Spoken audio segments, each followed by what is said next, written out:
Labor Day, everybody, and welcome back to the Couchside Judges. I'm Scott Fontana. Follow me on Twitter at Scott_Fontana. And I'm Dan Urban. Follow me at the Dan Urban. Follow the podcast at Couchside Judges, and subscribe to us wherever you listen. And if you like this show, give us that 5-star review, especially because it's Labor Day and we're working. And head on over to abcboxing.com to read the scoring criteria, because that's what we're going to talk about.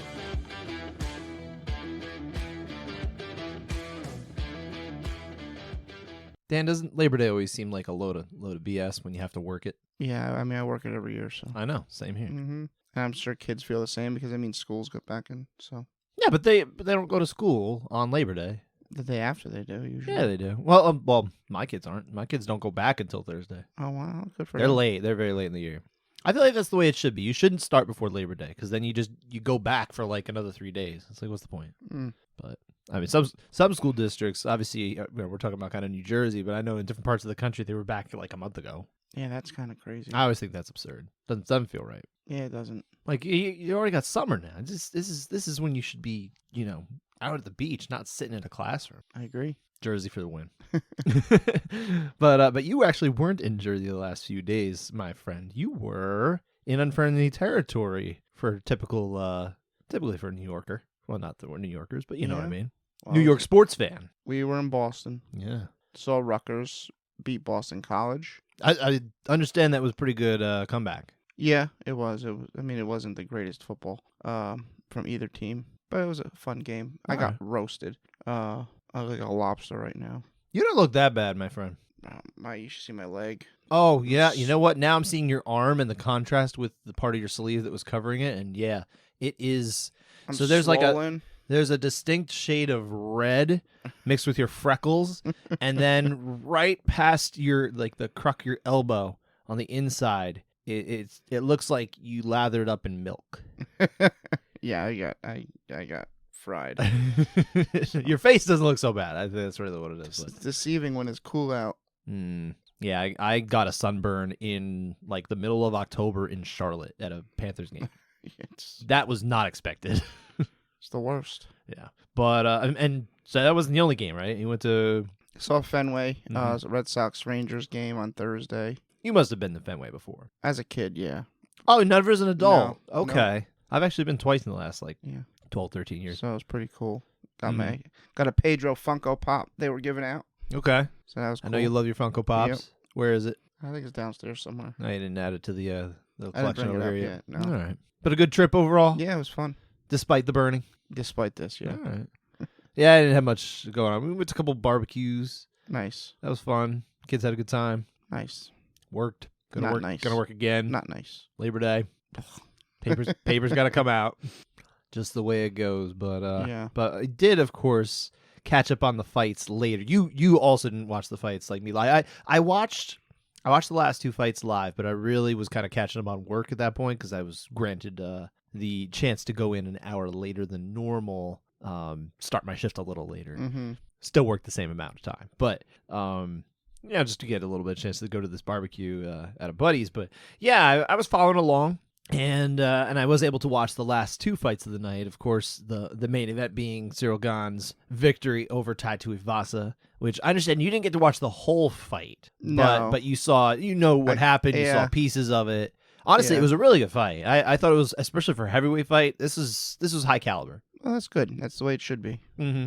Definitely not one of those fights where I would have been like, man, this should have only been 5 minutes. No, it didn't seem like that. Mm-hmm. And usually, and I always, when I do bring that up, I always point out that I'm usually talking about people beyond the top 10, realistically. Once you get into that top 10 range, the talent level there is much higher. And I think typically the fights do end up reflecting that. More often than not, we've had Derek Lewis fight against Francis Ngannou. We all remember that one. We know how that happened. But yeah, I mean, I think what we had here was, I wouldn't say it was typical, but it was on the higher end of a typical top 10 heavyweight fight, where it was actually a pretty darn good fight. There was it was mostly Ciryl Gane winning, right? 5 rounds at a time, he's winning every round. We're not going to talk about any contested rounds here, but there were distinct moments where you knew that Tuivasa was very dangerous in there and could easily end the fight at any moment, especially in the second round when he drops Gane. Yeah, I guess he always posed a threat at some point. But ultimately, the thing that I kind of observed, especially, was when he started attacking the body. And I mean, this isn't any sort of expert analysis here. This is just anyone could have seen. Like once he starts hitting the body, it's like Tai Tuivasa is not reacting very well to it.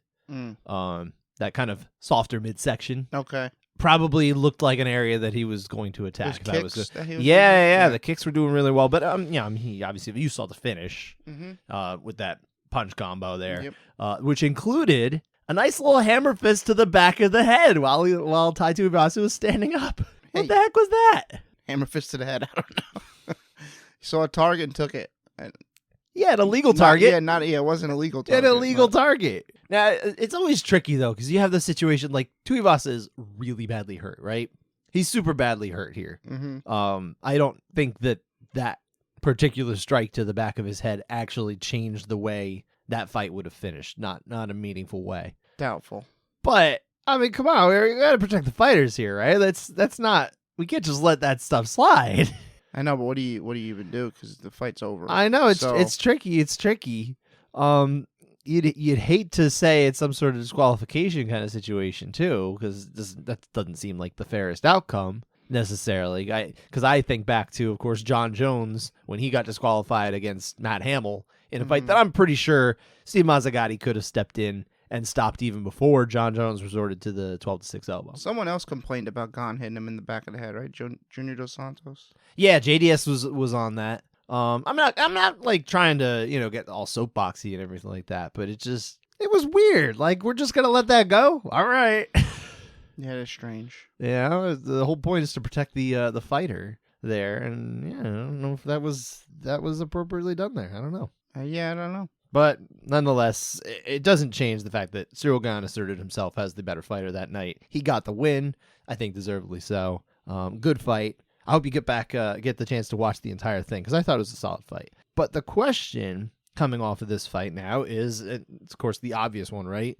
Should Ciryl Gane get the next title shot? Because it's a weird situation. Heavyweight obviously is in a weird situation. It's in a weird place. But we do have just a little bit more clarity than we did before. We have one clear contender as opposed to, hey, maybe Tai Tuivasa could get in there or something like that. We still have Ciryl Gane who defended his number, right?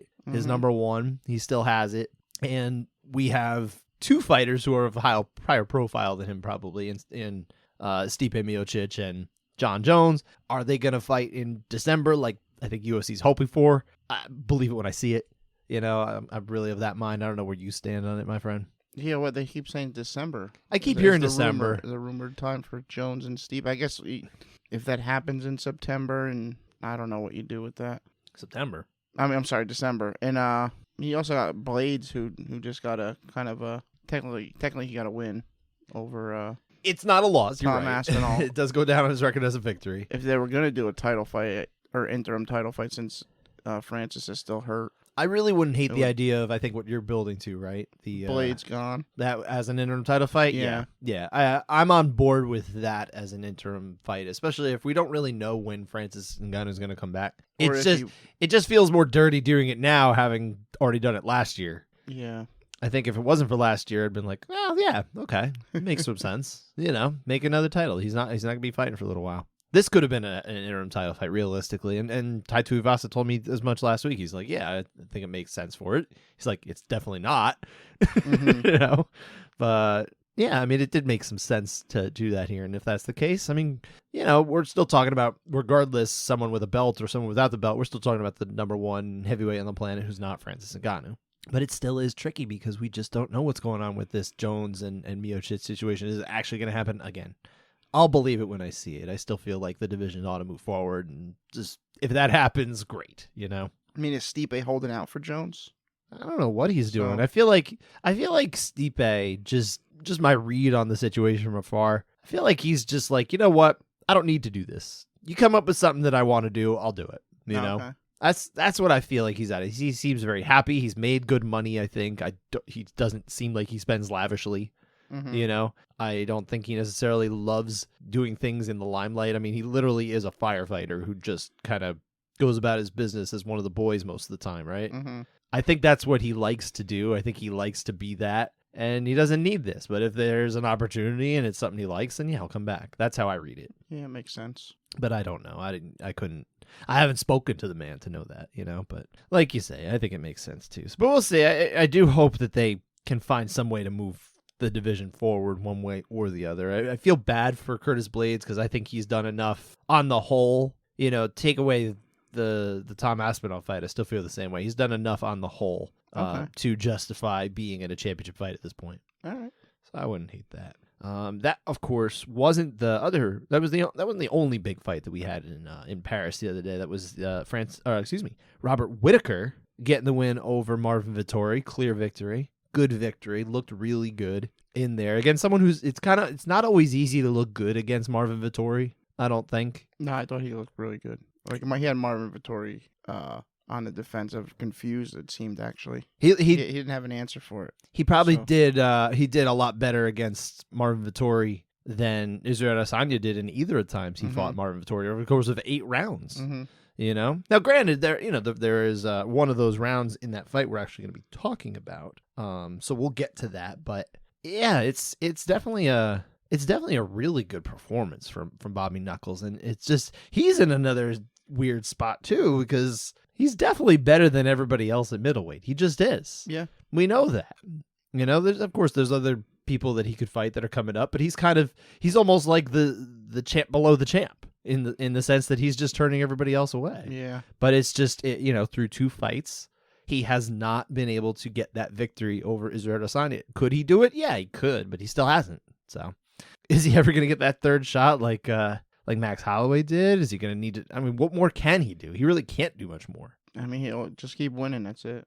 I guess. Or the other option that he's talked about as well, maybe going up to 205. Yeah, if he wants to, I'll support that. Yeah, anytime they're cutting less weight, I'm very much in favor. He's not a big guy though. I mean, you saw him next to Vettori. He didn't necessarily look. I know that's actually more interesting than middleweight. What, moving up to 205? Moving up to 205.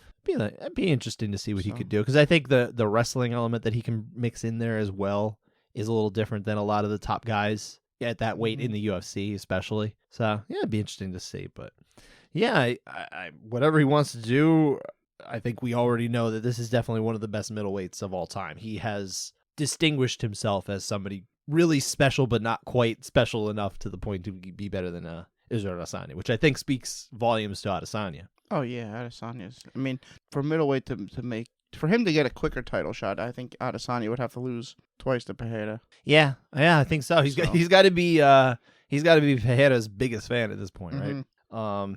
Yeah, it'll be tough though otherwise. So, what about the French fans? Like, I don't know if you got to watch enough of the card. I had no sound, so I really couldn't hear. I was on the train watching. Oh, you were watching the fight. Okay, you mostly watched the rounds and a little bit of the fight. Yeah, I didn't have headphones. I didn't want to disturb the people around me, so I had no volume. Well, I bet they're disturbed enough. They're coming from Boston. No, I'm just kidding. I like Boston. Yeah, honestly, I was very impressed with the passion and the way that the fans got behind it. I mean, I shouldn't be at this point when they go to these other territories outside of the United States. They're always more vociferous. They're more into it and everything like that, and it almost put most American crowds to shame in a lot of ways. So, but it was really refreshing to hear them get behind it. There was definitely a sizable Italian contingent there for guys like Vettori and Alessio Di Chirico. They came out in force for them as well. And then you had now there's this sense that maybe they'll end up in Italy doing an event in Italy at some point when they can find a venue. So hopefully in the next couple of years they actually make it over there and can do a decent Coliseum. Yeah, I was thinking that too. Just build a little makeshift. Put lines around it too. Yeah, they should. Russell Crowe could come. He's not doing too much now. He was in the MCU, right? Was he? Yeah, well, okay, maybe you didn't see the most recent one. He was in the Thor film, new Thor film. Yeah, but doing a really terrible Italian accent in that movie, actually. Nice. Yeah, not so good. And I like Russell Crowe, but that was just not good. We did have a solid amount of contested rounds on the whole, 8 out of 24, which is put the percentage at 66.7, 2 out of 3. Not a bad one. Not a bad percentage necessarily. I think typically we're talking about a 70 to 73, so we're really just like one round off. And we'll get to this in just a moment because we'll get to that fight, but there is one round before we'll talk about the big one. There was unusually a 10-10 split. Unbelievable.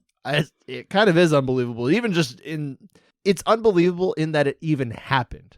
Because I'm catching up. Like I said, I went to this barbecue, trying to catch up on things that happened, and I'm looking and putting in the round scores on my little data sheet there, and I see 10-10. I'm like, what? Like, is that an error? I couldn't believe it. I literally just couldn't believe that it actually occurred, and I'm like, all right, now I need to find out what happened. So, well, we'll get to that, I guess, in a moment, right? We'll just get to that. Let's start with the fight. Let's set up the fight in contested rounds. William Gomez got the win over Jarno Aarons. Majority decision, 2 29-28s and a 29-29. Which, oh my gosh, are we how are we getting a 29-29? That's ridiculous. Two of these rounds are split, actually. So let's talk about first round 2. What is happening in round 2, sir? It's actually pretty wild. Not in the sense of being a slugfest round. More so that every strike from both guys seems to just be like video game button mashing. No real setting up of the strikes. I think Aaron probably has the slight edge here, but I think it's still very close until Gomez gets a clinch, drags him to the ground, stuffs him against the fence, and lands some ground and pound before they get back up with about 1:30 left. Gomez again gets it down, and they scramble. Aaron's is able to land a solid throw, but Gomez rolls through at the end, ends up on top, lands a couple shots as the round ends.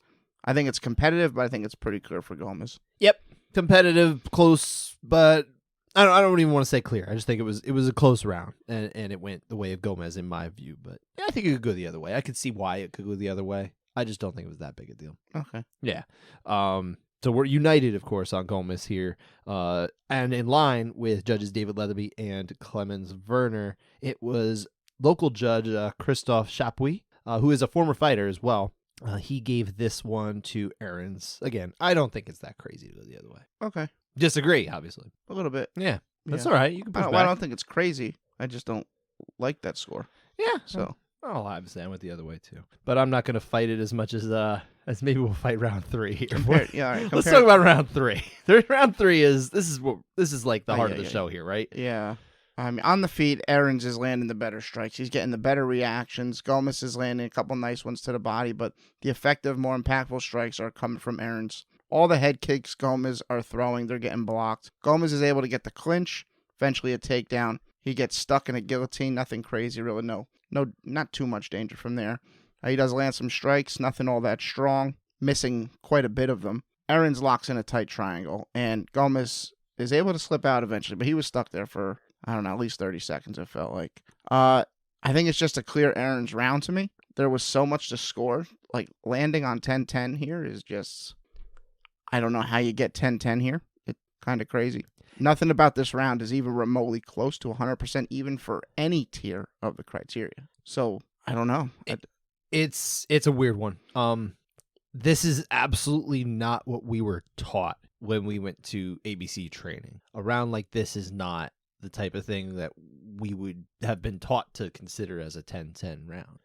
Even if, just for some reason, you have effective striking and grappling, you somehow end up, that's 100% equal. Effective aggression is not equal in the slightest. The one that's actually working towards the finish of the fight is Aarons. He's locking in triangles. He's going for the guillotine. He's the more aggressive fighter that's effective aggressive fighter. Right, under this devil's advocate scenario, right? Yeah. And then somehow say you get even there. Octagon control's not even. You would give that to Gomez. He's the one dictating where the fight's taking place. Sure. So I don't get how you get to 10-10. I wouldn't even make it to the second criteria here. You don't have to. What it honestly feels like to me, and look, I never met Judd. I'd never even heard of Christophe Chapuis before this event. I imagine he's worked some Aries fights, being a French judge, he's a Frenchman himself. He's from France. I would imagine that his experience is based in Aries, maybe somewhere else in Europe, that kind of thing. He fought as recently as 6 years ago, so he's not that far removed from competition either. I think he was like 8-14. I wouldn't say he had a stellar career, right? And I didn't even recognize any of the names when I was looking over his record. But nonetheless, this is a man who's fought. He's trained, he's fought, he understands the sport. What it feels like to me is he locked up. It just feels like he locked up under the lights, under the pressure, and just couldn't pick a winner. He just couldn't. I don't know that. I really don't. But that's what it certainly looks like as an observer. And that tells me that this guy was not ready to be judging the number of fights that he was judging on a UFC card. I don't know. Now, in France, they have their own commission, right?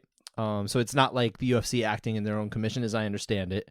This wasn't like a Mark Ratner kind of deal where Mark's just kind of running the show, more or less, in place of a commission, right? He's working with the commission just the same way he would any other commission. I'm sure they listen to him to whatever degree they would, right? Any commission would. We know some commissions maybe are more workable than others, Texas.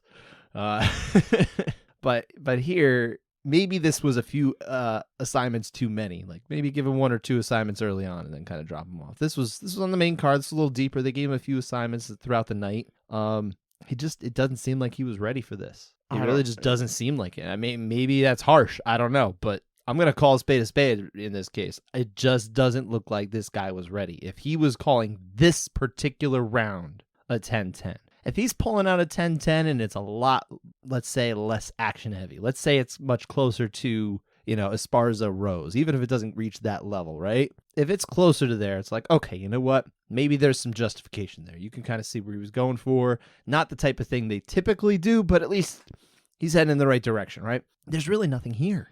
I think you can defend 10-9 Gomez easier than you can 10-10. Probably, yeah. So, 10-10 is not the score they don't want, like, ever. I think in the sense... in this situation. I think it's easier to defend the other way in the sense that, like, it's much easier to put, something on one side of a knife or on the other side of the knife as opposed to bouncing it on top of a knife. Because that is really the fine point of where a 10-10 needs to kind of sit. Like they need, just change the ruling. You can only give it 10-10 in partial rounds. That's it. What are you talking about? Change how 10-10s Oh, given. you're saying they should change the ruling. Yeah. I thought you said they just changed the ruling. I'm like, what are you talking about? That was just the KBC. How do you get a 10-10 this round? I don't know. It would be nice if they would actually make it more clear that, this is realistically only supposed to be for rounds that do not go the 5-minute distance. I think that would be okay. Because otherwise, we do have these 3 different elements. And I guess in theory, you have to have something on the books for if literally nothing happens. 2 men stand across from each other and they look at each other and don't move, right? Yeah, if they both and they sit because the down, moment crisscross applesauce. Literally, the moment someone moves toward the other person, if like one guy is chasing him and nothing else happens in that entire round, that guy is being more aggressive. Yeah, but then you got the is it effective aggression? That is true. So, that you know what? Fair point. Absolutely fair point. It is not effective aggression necessarily. You might win it on octagon control. I guess in theory, because you'll be. But nonetheless, that just doesn't. That's not a thing that happens, and that would be a total gross negligence on behalf of the referee as well. I mean, you got to start warning for timidity at that point, making things happen. So it's kind of we're talking about a situation that's just not going to present itself. And this was just there was just so much going on in this round. This is not the round to put the 10-10 out there. It's just not. And we've been saying for what 2.5 years now we've been doing this show. Like a 10-10, this isn't, you just don't see them at this level. They don't actually happen. And then sure enough, something comes along and everyone's going to remember this and be like, see, 10-10. And I saw, I was kind of scrolling through social media trying to see how people reacted. I didn't go deep into it, but there were some people that were like, yeah, that you're ridiculous for putting the 10-10 out there. And then there were some people that were like, hey, good for him for trying, I was like, no. This isn't the 10-10 round. Like, don't just praise him for doing something when he's not supposed to do it just because it doesn't happen very often. That's not good. We don't want that. Maybe this could be a nice pushback for everyone calling for former fighters. That should be a prerequisite for being a judge. Assuming people know that he was a former fighter. I feel like when people say they want former fighters to do it, they really mean former UFC fighters who they distinctly remember watching. That's what I feel like they mean. No, because seriously, like...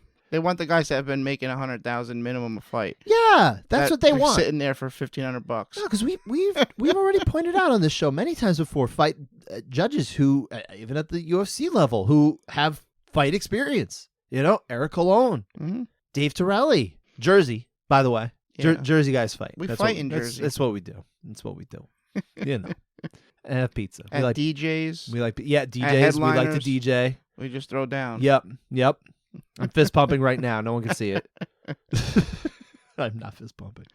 But yeah, they're not looking for guys like this, I don't think. They don't get really excited when they find out that Jeff Rexroad used to fight in, LFA or Fury or wherever it was, right? They don't care about that. They want to learn that Frank Trigg, right? It's like Frank Trigg used to fight, right? And he's a referee now. They want that. They want guys like that. They want, and ostensibly they would probably be okay with women, or, some people would be more okay with women, right? There's always people who just, hate women, because they're terrible.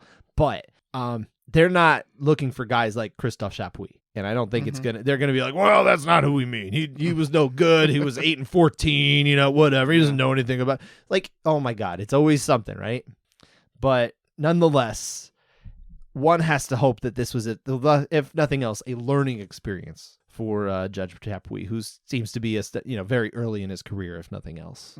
So not like I would necessarily say, oh, don't put this guy in the chair again for the UFC, but maybe he needs more seasoning. That's just. I think a lot of these guys, it took them a while to get to the chair, and a lot of events, and a lot of fights on a lot of events too.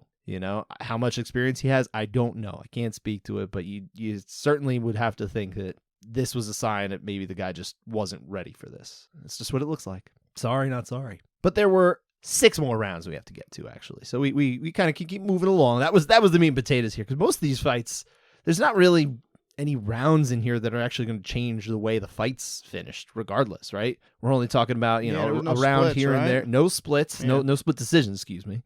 It's all a bunch of unanimous decisions and a fight that ended early. So let's start with the co-main event, actually. Robert Whittaker getting the win again over Marvin Vettori, and 30-27 twice and a 29-28. We're talking about round 1. At least this was, this is a round of consequence. Round 1 is always, more interesting if they're split because, hey, it changes the way things can go from there. So let's talk about round 1, sir. Yeah, it was a competitive round. I saw some, after watching this round, I watched it. I actually watched this entire fight. I would hope so. Fight. Right, but I saw the Twitter tweets coming in saying how very close it was. Like, I don't know if it was that close. The round or the fight? The round. Okay. I thought it was a competitive round. I thought Vettori, he was in Whittaker's face most of the round, but Whittaker's the one that's landing the stronger strikes, countering very well, good leg kicks. Vettori, to me, it seemed like he was missing a lot, or if he was connecting, they were at the very end of his punch with almost no steam on him. Not really impactful, just grazing at that point, I would say. I didn't really see much effect there. I thought Vettori had a decent minute where he does connect with a good head kick and a couple solid punches, but outside of that, I think it was all Whittaker. So I'm 10-9 Whittaker. Honestly, I saw it a lot closer than you did. I actually totally get why this was a very close round. I really I didn't struggle with it. I think I felt pretty decent about Whittaker, but it was a close one, and I think Vettori did have some really solid lands, which you alluded to, right? But on the whole, I liked Whittaker's body of work there. So I'm united on Whittaker with judges Mark Collette and Howard Hughes. It was Clemens Werner who was in the minority here. Very rare for Judge Werner, by the way, who is just sharp as heck, right? But listen, I mean, he's got the cage side view, so maybe these strikes that look to me like they're missing or just barely grazing his opponent. Absolutely. Maybe they're better close up. Absolutely, he's really one of the sharpest judges. I was in the watching world. on a phone on a train, so you were absolutely not the greatest way to watch these. I have no problem with it going one way or the other, but I think Whittaker was the right call, and ultimately it doesn't make a difference because Whittaker does take control even further as we go deeper into this fight. Great performance from Bobby Knuckles, the former champion. Moving on to, we're going to go into the prelims here, or deep in the prelims actually. Nasrat Haqparast got a win over John McDessie. Again, 30-27 twice and a 29-28, and round 1 is where we're split. So what happens here? Yeah, I thought this was a close round. I thought it was a slower round, at least to begin. McDessie early started landing the outside leg kicks, while Haqparast seemed to just be content to throw feints for like the first minute and a half. Felt like a bit of a sparring match, minimal head contact throughout the entire round. I think McDessie had better body work. It's a close round. I'm on McDessie 10-9. I went the other way. Close round though. I don't really have much to dispute other than I actually just went the other way. That's okay. More or less. But I was in the the majority with judges Derek Cleary and Howard Hughes. You saw it the same as Judge Mark Collette. Great judge, by the way, Mark Collette.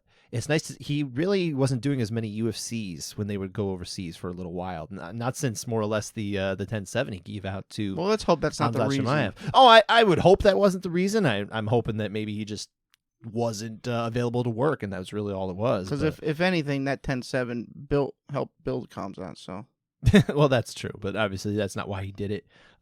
He really is one of the sharpest judges in the world as well, Mark Collette. So it's nice to see him doing more work here. Moving on to, again, another prelim fight. Farasiam got the win over Mikhail Figlak, right? Figlak? I didn't hear how they were pronouncing it. So. I think they were saying Figlak. Okay. That's right. You weren't. I forgot. I had you no didn't sound on. Yeah. And again, 30-27 twice, and then 29-28. Round one. Once again, it's like all these were the same, right? So what's happening in this round? Yeah, in this round, Ziem's strikes felt pretty strong. His leg kicks were moving. Figlak 3 to 4 feet sideways. Good body kicks, landed some nice punches to the head.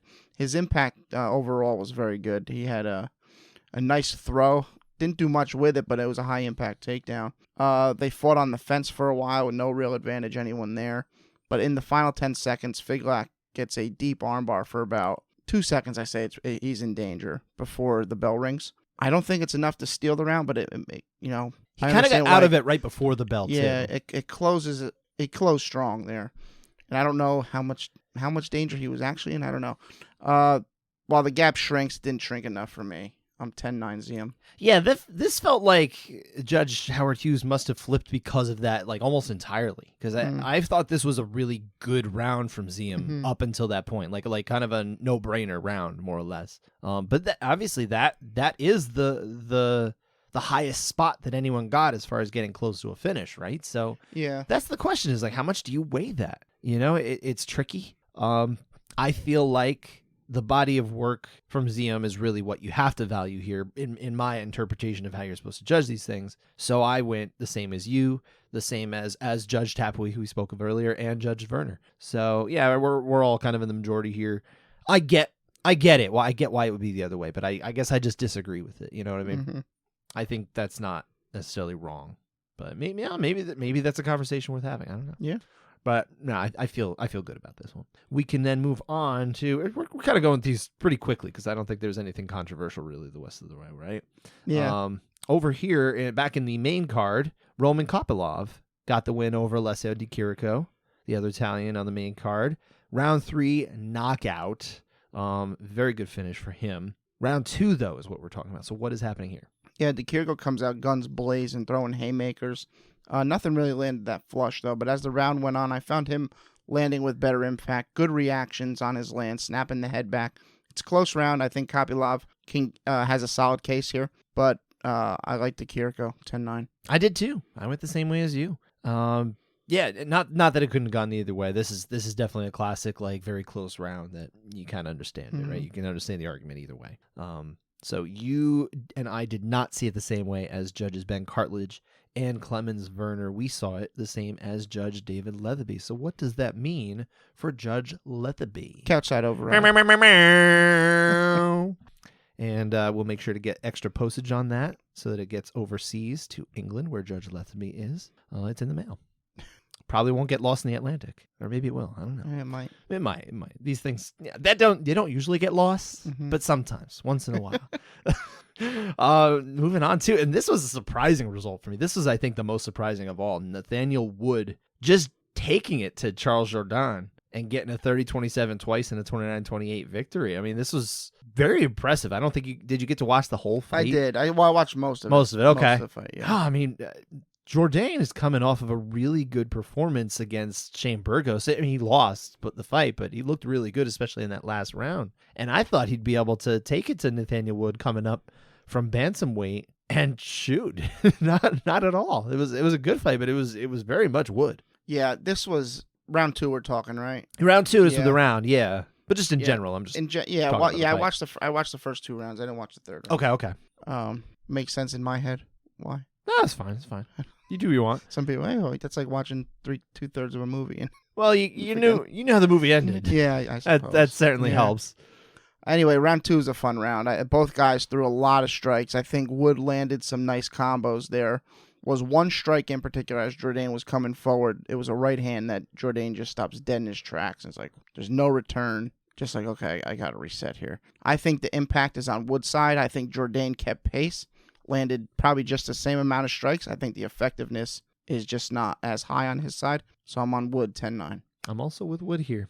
I think Wood won all 3 of these rounds. I think it was a close round, though. It was close enough. But man, I'm really am just blown away by the way Wood performed, and I'm very glad to see anytime somebody comes up from a weight class that maybe was tough to hit and they find success at the next level. It just gives me hope that more and more men and women will see that and be like, oh, maybe I can do that. I'm hoping it's like a grassroots, slow, viral movement that will eventually catch up, and more fighters will just move away from this. Like, I need to get to the lowest possible weight class that I can hit without dying of, kidney failure. Yeah. I mean, unless you're Charlie Brenneman fighting at 170 versus Anthony Johnson. What about that?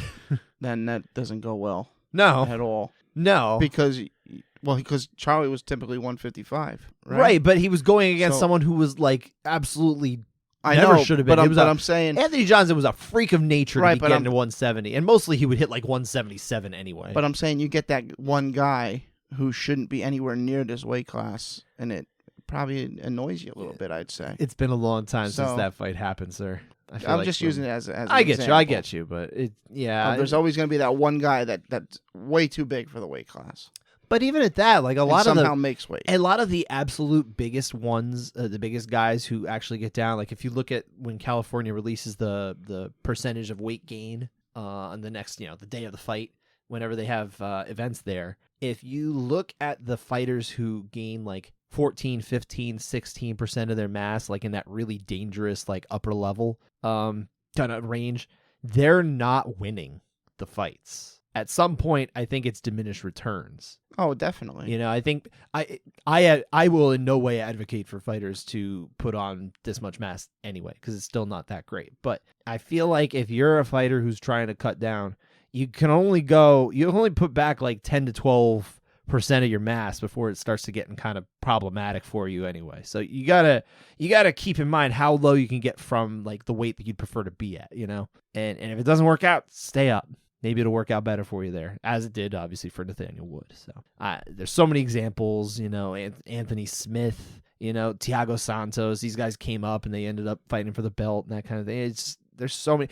Dustin Poirier, Conor McGregor you could put in there too. Nate Diaz. Nate Diaz is fighting this weekend. He's the same kind of thing. He's fighting at 170 now, Yeah, I feel it. Well, I don't feel that's a success thing. I don't want to make 155. I mean, sure, but I mean that's in his case. But look at Dustin Poirier; he became a lot better when he was not draining himself. So I just hope more and more fighters will realize that. But anyway, back to this fight. Yes, I had Wood. You had Wood. Judges Howard Hughes and Ahmed Korchi, they had Wood.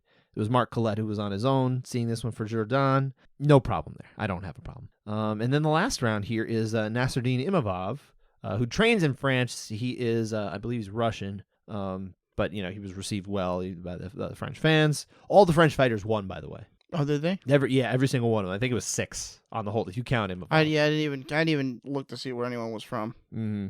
But no, the Italians lost. Oh, Italians 0-2, French 6-0. But yeah, he got the win over Joaquin Buckley, who came out pretty strong in the third round, but it was 29-28 twice and a 30-27. So he kind of already lost the fight by that point. When he came out a little stronger for round 3, which, hey, what happens in round 3, sir? Yeah, well, he emptied the gas tank in this round. I did watch this entire fight. He needed a finish. Mm-hmm. So he was looking for it. He landed some big shots throughout the round.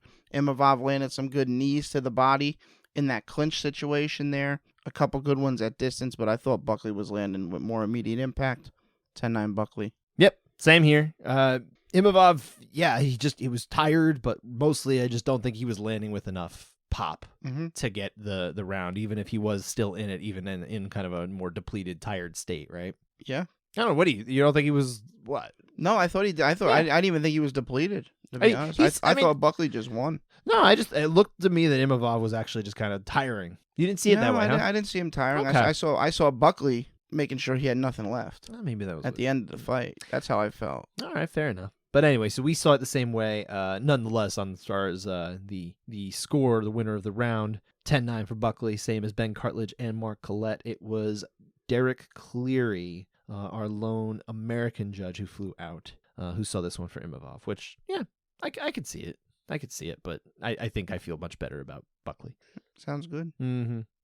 And that is it. That's all 8 rounds, which again, most of them either non-consequential or pretty darn close anyway. I think it was a good overall night, except for, oh my God, a 10-10. What the heck? Yeah, I don't know. It was suggested to me that we call this episode the one with the 10-10. No, because I'm not a Friends fan. You're not a Friends fan. I'm not a Friends fan at all, so I'm highly against that. I think I knew that on some level. Yeah. All right. That's vetoed. Sorry. But so this is had 6 finishes though.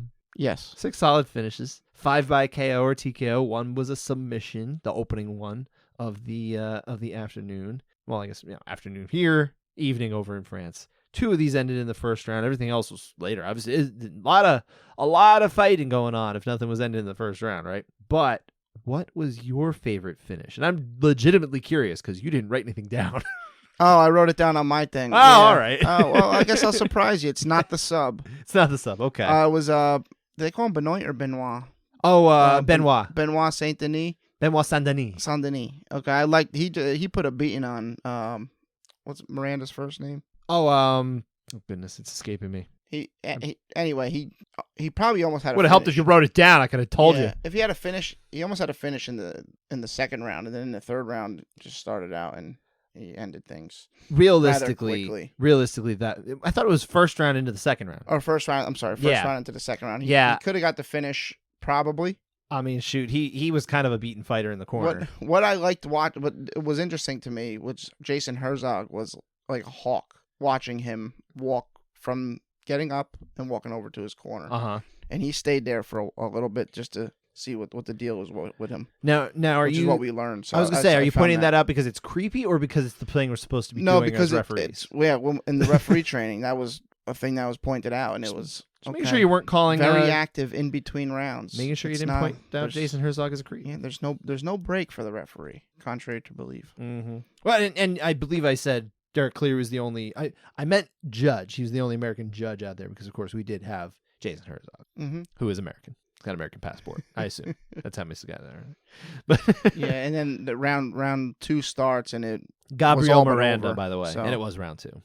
Yeah. Gabriel Miranda. What was your favorite? My favorite was the one that basically didn't take much time at all, right?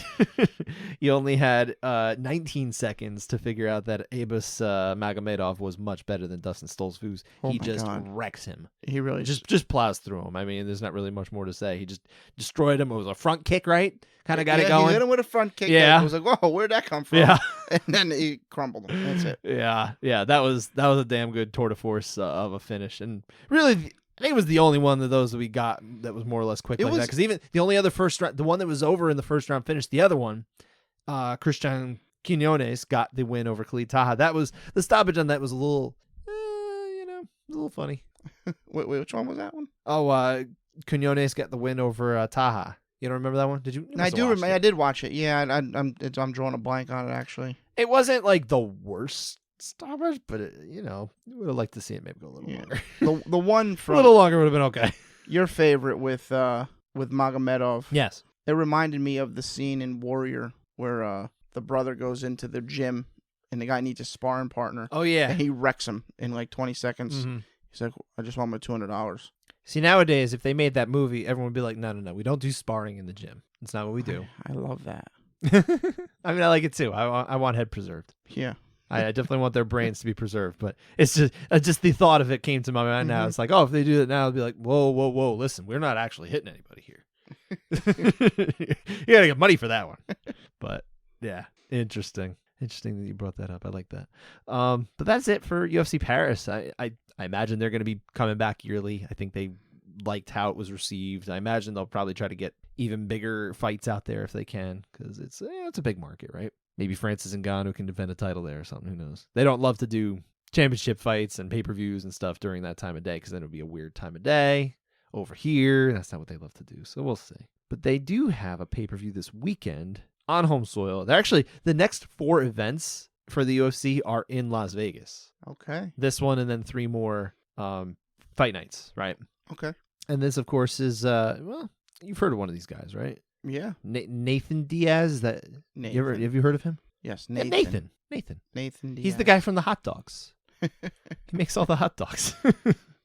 Yes, so it's of course Khamzat Chimaev, Nate Diaz, 170 pounds. This is the fight where UFC said, well, we'll give you one more fight, Nate, and you're going to lose, and then we'll move on. That's what they're thinking. That's what they're thinking. They're going to do. They have no idea what they're in store for. But they're going to promote it, of course, like, oh, hey, anything can happen, but that would not be a good result for them if that happened because they're never going to be in the Nate Diaz business again. Yeah, Nate is going to chip away at Khamzat. Khamzat's not going to ragdoll him. He's just going to stand there stupefied, right? It's probably he's going to get lured into, a slugfest with him a little bit. Yeah. Nate's the better boxer. I mean, he's going to take it to him. He's going to gas him out, and he'll choke him out in the 4th round. It wouldn't shock me if at some point there was a firefight. That actually really wouldn't surprise me. I don't think it'll go that way, and I'll refrain from making a full pick, but nonetheless, everyone knows what this was made for, and I feel like the UFC has a good chance of getting what they want out of this, which is, a potentially a good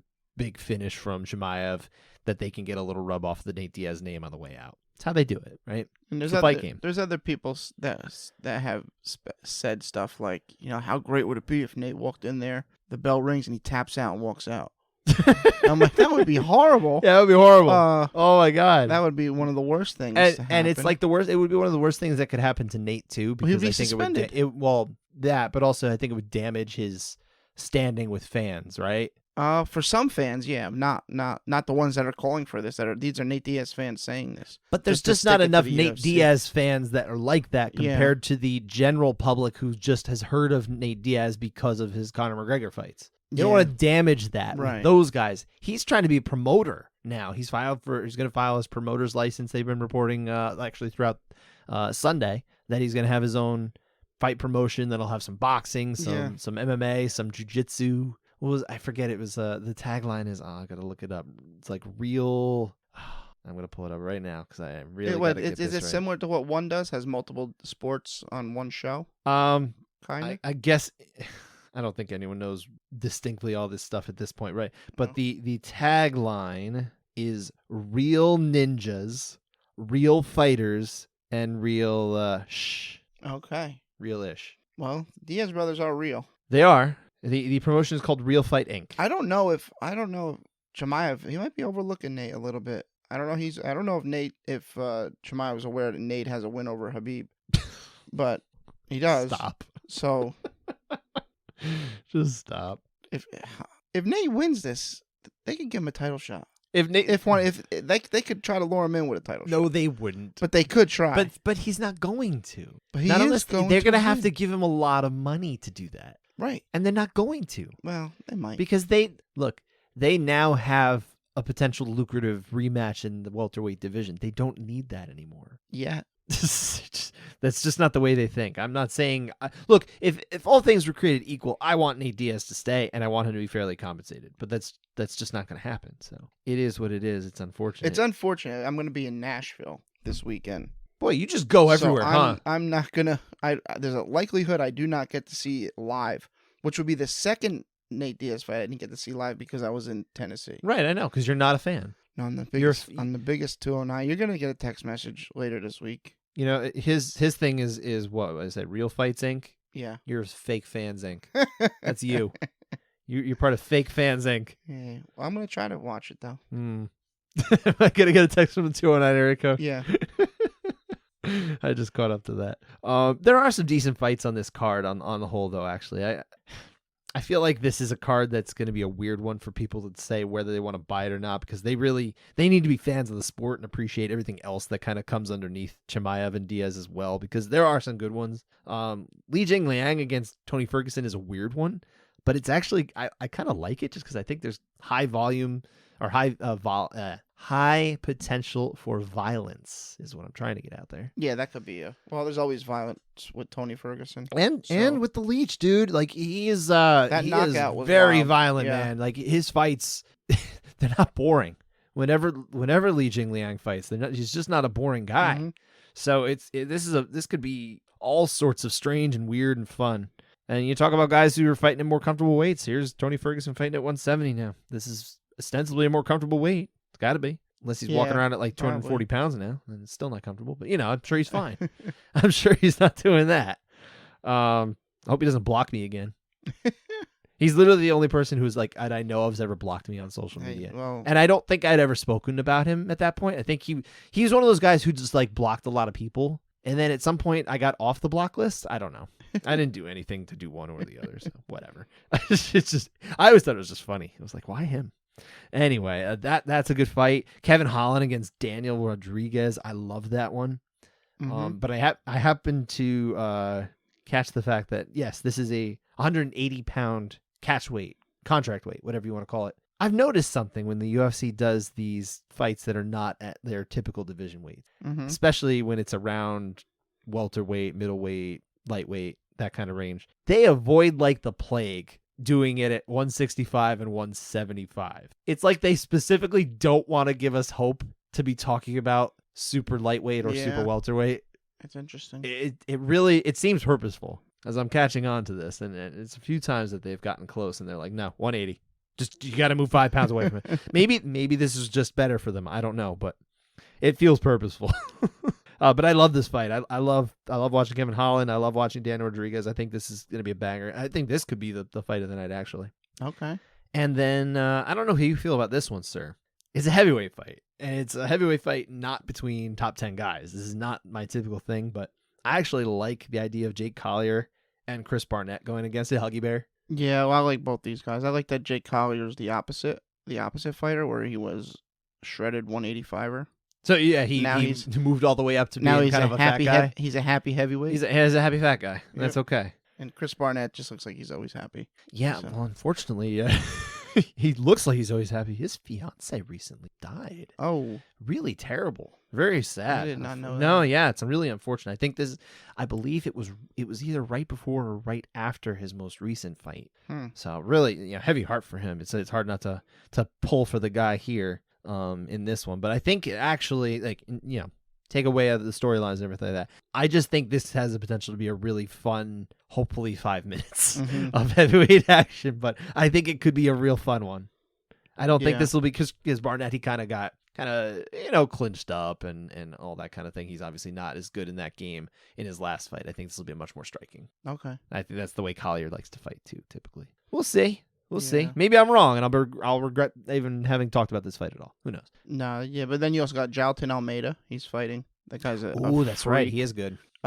He's fighting at 220. That's another catch weight or contract weight. That is a very strange one because heavyweight could just be heavyweight. The thing, I don't know what his deal is because he fought on the Contender at 205. Then he debuted at 265, I believe. And now he's at 220. I mean, so I don't know he what didn't fight at 265. He just fought at heavyweight. Right, yeah, he just fought at heavyweight. He was still a lighter guy. I think realistically he is a 205-pounder. Okay. But I like him. I'm glad you pointed that fight out. Who's he fighting again, though? It's a replacement. Anton Turkaji or Turkali. Okay. I think he's making his UFC debut. He's undefeated. But I mean, it's probably just a showcase for Almeida. I mean, that's probably how they might be, sure. Yeah. Then you also got Johnny Walker and Iwan Cutelaba. Yeah, I'm interested in that fight too. But man, are you that excited for Johnny Walker SPG edition? Oh, well, I'm kind of more excited for Iwan the loose cannon. He is a loose cannon. So, that's true. He might bring out the best in him. Hopefully that'll be fun. Yeah, I'm glad you pointed that one out. That was a good one. So honestly, it's a solid card on top to bottom, realistically. But it's just, man, without a headliner that, like, obviously these are names. Like Chimaev's a name now at this point, and Nate Diaz is a name, of course, too. But man, are people buying this? I don't know. Is this what's going to get people to buy the pay-per-view? I have no idea. We'll find out. We will find out. That does it for this episode of the Couchside Judges. We'll be back again on Tuesday. Yeah. To break down all these fights. Yes, we will. And since, of course, you're traveling, right? You jerk. The Giants are opening up in Tennessee. They're going to win for me. I'll be there. If they don't win and you went out there and delayed this show for nothing, we're done. The show's over. The show is over. Thanks to everybody. Take care, everybody.